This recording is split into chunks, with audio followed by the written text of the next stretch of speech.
listening to the No Labels, No Limits podcast with best-selling author Sarah Boxx, where you get the inside scoop on the steps action takers and decision makers take to align their purpose to their principles and achieve their goals in business and life. We focus on the mantra, no labels, no limits, no excuses. And now, without further ado, please welcome your commanding coach with plenty of chutzpah and heart, Sarah Boxx. This week, I want to talk to you about angels and elevators and the unlikely inspiration you can find when you listen, look, and engage. So last week and this week to come, I spent a lot of time in a hospital.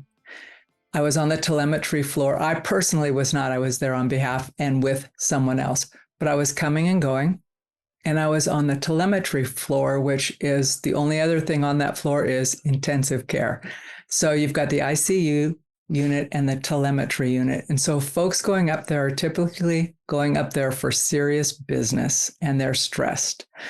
So at the beginning of the week, as I was doing the back and forth and switching out with my husband and in the caregiving and following up, I realized I went up, and you have to check in. So I go up to check in, say who I am, where I'm going. And there's a gal ahead of me who I actually thought, because she was dressed so tight and professionally, was probably a rep for something or another. But I heard the security guard giving her instructions of where to go. And I heard the room number. She said, well, I'm trying to get to this room number, which told me she was there for another patient. And it was right next door to where I was going. And I just said, come on, I'll show you where it is. Because when you get up to that floor, it's a little confusing. And I'd been there, so I knew my way around. So we're on the elevator and she is thanking me. And I said, no, really, it's fine. You know, I said, are you here on business? And so she proceeded to tell me she was here to support a friend who was in the hospital and she was trying to help her out. And that she herself had moved to our area with her sons because she was leaving a violent marriage. Now, I have to tell you that I have done work in this field for years, and I know the courage that it took her to get to this point. And, you know, we're only going one floor and then a little walk down some halls. So I said, well, you know, congratulations. You are a brave woman. Great for your boys that you're showing them what it takes to stand up and be healthy, all of that. And so I got her to a room and we said our goodbyes and I went into my room. And then a little while later, I hear a little knock on the door of the room I'm in. And she waves at me and like, can I come in? Which is fine. So I have her come in and she goes, I want to give you this. So she has created for herself as part of her own healing, these little origami thank you cards.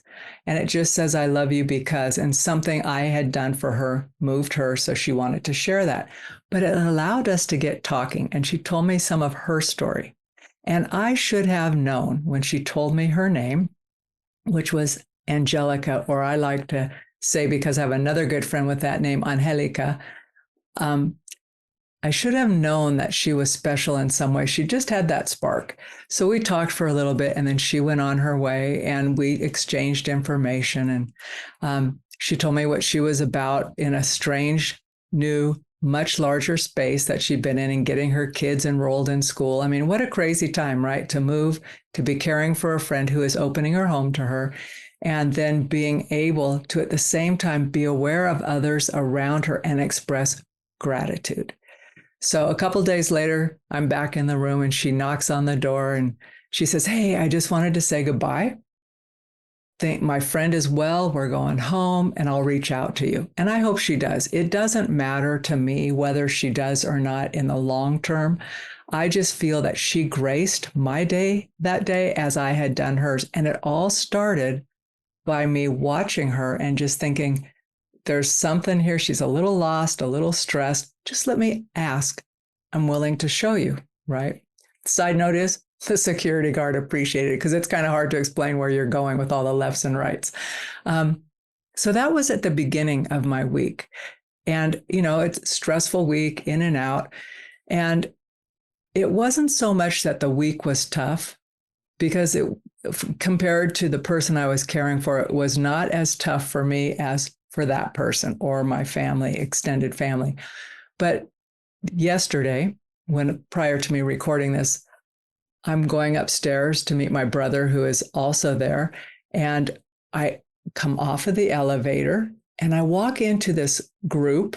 Right when you turn the corner, there was probably 15 or 20 of these young folks. And I'd say maybe late 18, 19 to mid to late 20s, all wearing a similar black t-shirt that had writing on it. I couldn't read the writing because I didn't want to stare at them. And I was headed past them. So I noticed them, but I knew the vibe was serious, solemn, and they were unified in some way in their grief. And I was super curious about what was going on, and yet at the same time respectful that it wasn't mine to know. So I kept on going, spent the day, and as I was leaving, going down the elevator, again, another angel in the elevator, the doors open and this gal's on the phone wearing the same black t-shirt. So she's talking to someone on the phone, and I ask if I can come in. She says, come in. So we go down one floor, and as we're walking out of the building, her call drops, right? We've all experienced that. You get somewhere dead signal, and then she goes, I'm going to have to start that whole explanation over again. So I said to her, so how did you get nominated as the person to be the communicator? Because that's my role at this moment, at least in our situation. And she says, well, I am. And now I'm not laughing about this because this was super serious. And she says, because I am the mother of the child of the person who just died. And we donated all of his organs today. And we were on an honor walk. So all of us, I said, so that explains what you were doing there. She goes, yes. So this hospital supports Honor Walk, where they go and each of the organs that gets donated, they honor the person who's getting it. And anyway, I don't want to go into all of that. You can Google Honor Walk. But the thing that was amazing to me was that both of these women had such strength and dignity in the midst of trouble and worry and grief. And just they shone, and she said, he was young, he was healthy. And if we had to lose him at all, at least we know so many lives will be better because of it. And it made me think about something I had read probably 5 or 6 years ago about folks who had received donor organs, and that oftentimes they noted there was a shift in them, some cellular connection with the person who gave it. Whether that's backed by research or not, I don't know, but I choose to believe that our essence goes way beyond just the moment or our body, and it carries on. So I shared that bit with her. I said, I don't know your spiritual beliefs, but I've read this and I'm sure you could check it out if you want. And she just looked, she goes, you know what, that makes perfect sense. And thanks for sharing that. But for me, both of these women did exhibit how hard it can be to do what we need to do, to make a choice, to see optimism and beauty in the moment. First with the gal who was so appreciative of her friend who opened her home to her and her 2 sons, teenage sons, and her desire to help that woman while she was a guest in her house and healing her own life and her children's lives, getting settled in a new city. And second, to the woman who had lost a dear person to her child's father, and to recognize their beauty in that moment and their willingness to share. And for me, it was a gift and a remembrance of the strength within each of us and the light that we carry, even in our troubles, even in our sad times, but how strong we can be. And that look on an elevator and think about your next conversation, not as an elevator speech, but maybe as an elevator connection. You just never know the angels that are around you.